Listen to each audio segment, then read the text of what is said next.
राधे राधे बोलना पड़ेगा। नहीं, हम देख रहे हैं जिस भाव से कथा होनी चाहिए, सुननी चाहिए, हमारे दोनों पति पत्नी उसी भाव से सुन रहे हैं, उनका पूरा परिवार उसी भाव से लगा हुआ है। वाकई मुरैना की पावन धरा पर भक्तों का कोई कमी नहीं है। आप लोग बहुत अच्छे भक्त हैं सब। वही धरा धन्य है, वही स्थान धन्य है जिस धरा पर ठाकुर जी के नाम का गुंजायमान होता हो, जयकारे लगते हो, ठाकुर जी के दीवाने रहते हो, उससे अच्छा स्थान कोई हो ही नहीं सकता। आप ये समझ लीजिए। ब्रजवासी ने कन्हैया के कहवे ते गिरिराज महाराज की पूजा करी और इंद्र की पूजा छोड़ दी।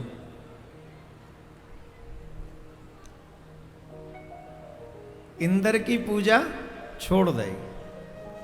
प्रेम करते हो कन्हैया से? करते हो? हाँ भैया, करते हो। प्रेम का एक ही रूल है, जो प्रियतम कहे सो करो, अपनी मर्जी मत थोपो। हम लोग भगवान से प्रेम करते, अपनी मर्जी थोपते भगवान पे, ये दे दो। गोपियों का प्रेम कैसा है? जो कृष्ण कहते हैं वो देती हैं गोपियां, वही करती हैं गोपियां। हमारा प्रेम कैसा है भगवान से? बोले हमें तो ये चाहिए, हमें ये दे दो तो तुम भगवान हो, तभी हमारा प्रेम पक्का है। अरे प्रेमी बन रहे हो कि बिजनेसमैन बन रहे हो? ये तो व्यापार हो गया कि हम तुमसे प्रेम करते, तुम्हारी आरती करते, तुम्हारी पूजा करते, इसके बदले तुम हमको ये दे दो। हमें तो जो करना है करेंगे ही, तुम सुनो न सुनो तुम्हारी मर्जी। ये भाव रखने वाला प्रेमी होता है। ब्रजवासियों के इस प्रेम की प्रशंसा पुराणों में इतनी क्यों है, शास्त्रों में इतनी क्यों है? इसके पीछे एकमात्र रीजन है, जो कृष्ण कहते हैं ब्रजवासी, ब्रज की गोप, ब्रज के ग्वाल वही करते हैं। जो कृष्ण ने कह दिया। अब बताओ, इंद्र की पूजा छोड़ना कोई छोटी बात है? हमारे ब्रज में कहते हैं पुरखा पंगत अंते चली आ रही है या की पूजा, जा रीति हम छोड़ देंगे? तुम अपने गुरु के कहने से चादर चढ़ाना नहीं छोड़ते, और ब्रजवासियों ने इंद्र की पूजा छोड़ दी।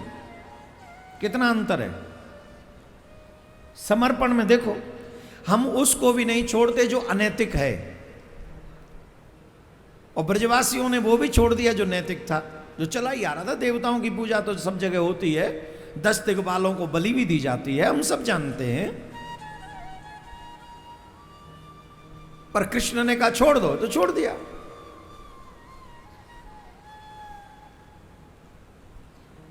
और सब ब्रजवासियों ने इंद्र की पूजा छोड़कर गिरिराज की पूजा की, और इसी बात से इंद्र रुष्ट हो गया।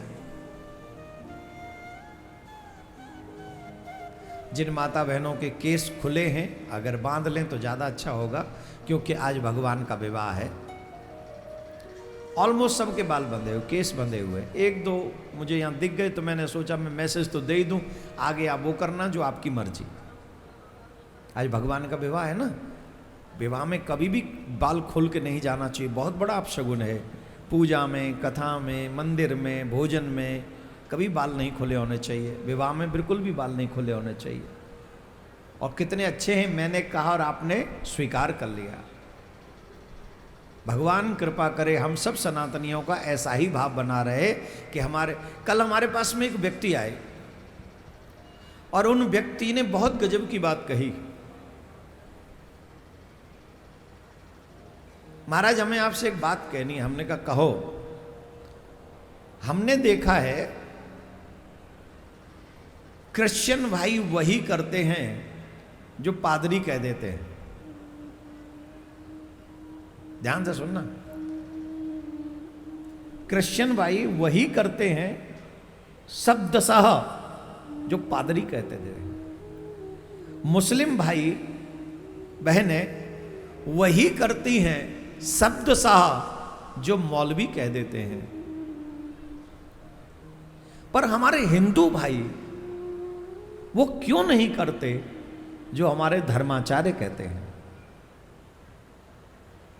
शब्द से तो छोड़ दीजिए, 10% भी क्यों नहीं करते हैं? अब इस बात का जवाब मेरे पास तो है, पर मैं दे दूंगा तो समाज बुरा मान जाएगा। हालांकि समाज बुरा माने या न माने, धर्माचार्य को सत्य ही बोलना चाहिए। जब व्यक्ति स्वेच्छा से जीवन जीता है तो फिर वो धर्माचार्यों को नहीं मानता। और वैसे भी एक बात मान लो, देवताओं से ज्यादा दैत्य धर्माचार्य ज्यादा हैं। आप दैत्यों को देखेंगे वो ज्यादा तपस्वी हैं, आप दैत्यों को देखेंगे वो ज्यादा तप करने वाले हैं। जितनी देवता अपने गुरु बृहस्पति की बात नहीं मानते, जितना दैत्य अपने गुरु शुक्राचार्य की बात मानते हैं। ये पुराण पढ़ के देख लो आप। और इसलिए बलिष्ठ ज्यादा अगर कोई हैं तो वो दैत्य हैं। हम क्यों नहीं हैं? हमारे परिवार स्ट्रांग क्यों नहीं है? क्योंकि हमने धर्म की बात को माना ही नहीं। ये बात मेरे स्वार्थ सिद्ध करने वाली, उसे मैं मान लूंगा और ये नहीं हो रही। अरे हम तो धर्माचार्यों को भी बांट देते हैं। कई बार हम ऐसी बात बोलते तो कहते तो फलानी पार्टी के चमचा हैं।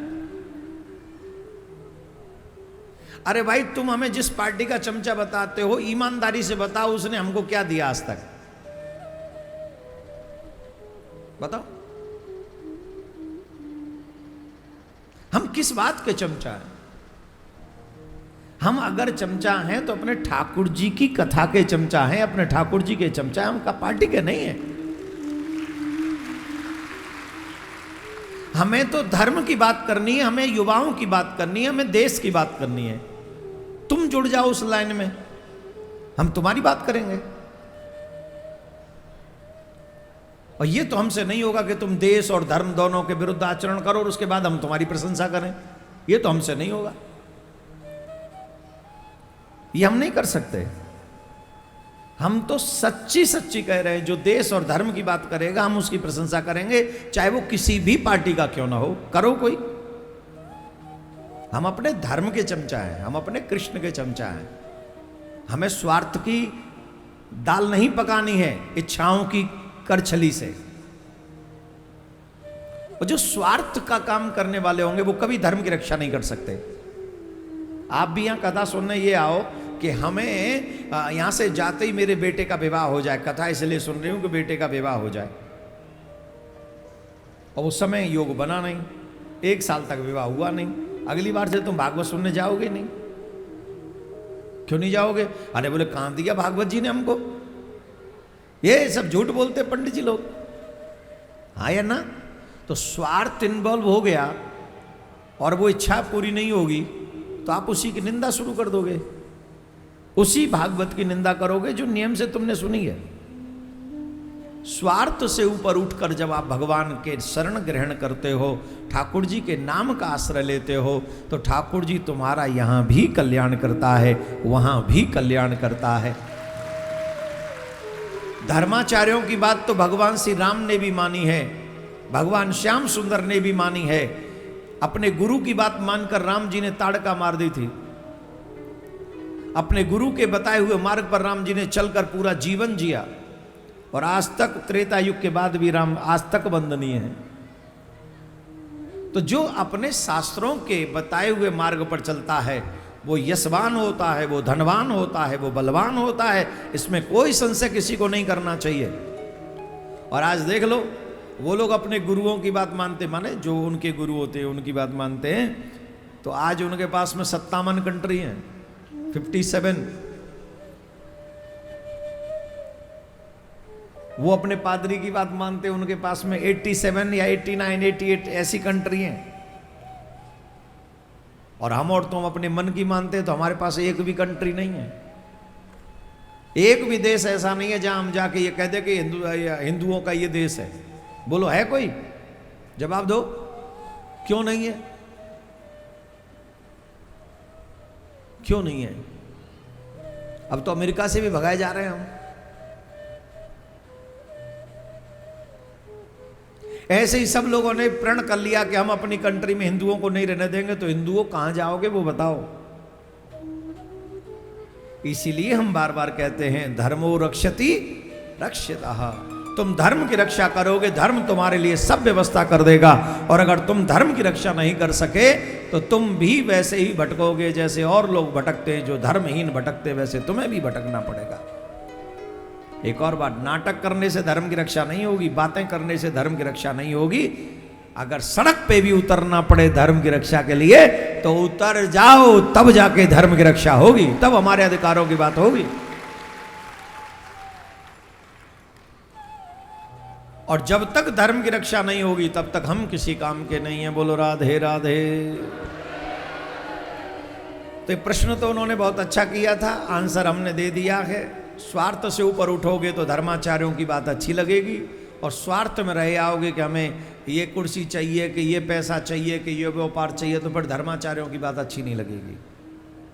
कई तो ऐसे लोग हैं जो हमने कथा में कड़वा कह दिया होगा, वो उन्होंने कथा में आना ही बंद कर दिया होगा। 2-4 लोग ऐसे भी मिल जाएंगे आपको यहीं मुरैना में, वो फिर नहीं झांके बोले ये तो नशा बंद करवाने की बात करते, ऐसे कैसे हो सकता है, आएंगे ही नहीं वो कथा में। धर्माचार्य तुम्हारे लिए कथा नहीं करते, धर्माचार्य तुम्हारे प्राणों की रक्षा के लिए, कल्याण के लिए कथा करते हैं। इस बात को हमें समझना होगा। विश्वास हो तो ब्रजवासियों जैसा। कन्हैया ने कहा इंद्र की पूजा छोड़ दो, ब्रजवासियों ने छोड़ दी। गिरिराज की पूजा, पर्वत की पूजा करवा रहे हैं, बोले करना प्रारंभ कर दिया।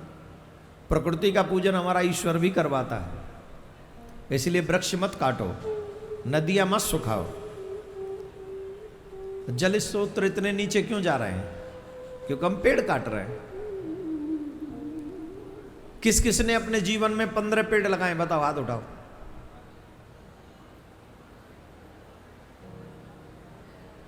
बताओ। और आपके घर के फर्नीचर में कम से कम 20-25 पेड़ कट गए।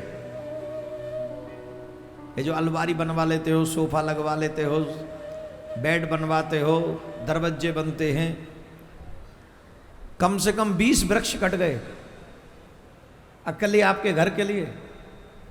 आपसे आग्रह है, अपने जीवन में कम से कम 25-50 पेड़ लगाने चाहिए। उन्हें बड़ा करो, उन्हें और हरा भरा करो, जिससे तुम्हारे लगाए हुए वृक्षों से पक्षी भी सुख में रहें और आने वाले लोग भी सुख में रहें, जीवन वातावरण सब सुंदर बना रहे।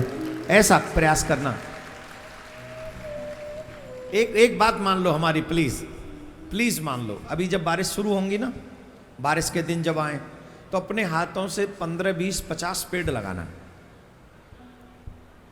और वो पेड़ होने चाहिए फलदार, छायादार, जो छाया दें, फल दें। और सबसे ज्यादा जो महात्मा है, पता है कौन कौन से पेड़ों का है? पूछो। गूंगे हो तो पूछो। भगवान ने बाड़ी ना दई, दई है, पूछो। ऐसे नहीं, हाथ जोड़ के महाराज बताइए जरा। है मैं कोई चंबल को वो बंदूक लेके थोड़ी ठाड़ो, कल लाओ बंदूक वारों में तो डर पे को। मैंने यार तू कथा कंट्रोल में करियो, जो तो बंदूक लाओ, कल कसम दे बंदूक लाओ और यूं धर के बैठ गो। मैंने बाबा कहूँ ऐसा ना हो, तो मैंने उतनी देर कथा बहुत कंट्रोल में कही, आप देखना। और जब वो चले होगा फिर खुलियो में, फिर समझ में आ गई ना, जो मेरे काज ना आयो। हाँ आजकल कहा तो कोई शाई डाल जाए, कोई दवाई डाल जाए, 1 मिनट लगे। तो मैंने भी कंट्रोल में ही करी कथा। भैया मुरैना है, अभी जानो देखनो, छोटे छोटे बालक हैं भैया, सब देखने पर हैं। तुम्हारो कहा तुम तो चले जाओगे अपने घर, मैं कहाँ हूँ? अरे थोड़ा आदर से पूछो, बताइए महाराज। सुनिए भक्तों, एक पीपल का वृक्ष अवश्य लगाना चाहिए, एक गूलर का वृक्ष अवश्य लगा। घर में नहीं, घर में नहीं, रास्ते में, जहां से लोग आते जाते हो, जहां कभी लोग बैठना चाहें तो छाया में बैठ जाएं। पीपल का, गूलर का, बट का, जो बड़ वृक्ष होता है उसका, और बेलपत्र का,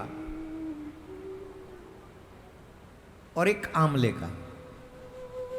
वैसे तो कुछ भी वृक्ष लगाओ वो सुंदर ही होते हैं, कांटेदार नहीं लगाना चाहिए, फलदार ज्यादा लगाना चाहिए। पर आंवला के वृक्ष से भगवान नारायण बड़े प्रसन्न होते हैं, और जो बेलपत्र का वृक्ष है उससे शंकर भगवान बड़े प्रसन्न होते हैं।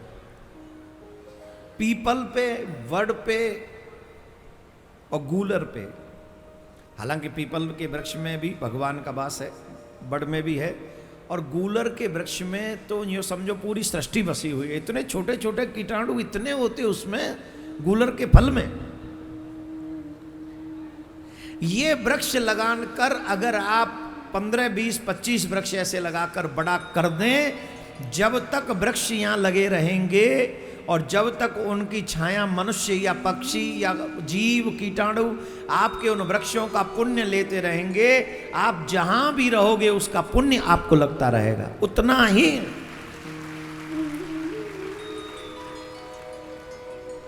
अपने जन्मदिन पे लगा दो, अपनी मैरिज एनिवर्सरी पे लगा दो, अपने बच्चों के जन्मदिन पे लगा दो, कुछ अच्छी अच्छी जगह पे लगाना चाहिए।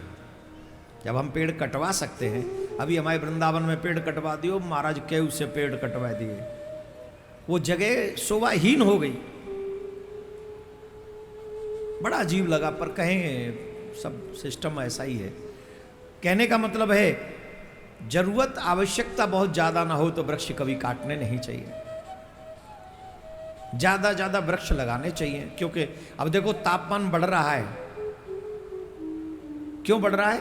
क्योंकि पृथ्वी पे वृक्ष ज्यादा नहीं है।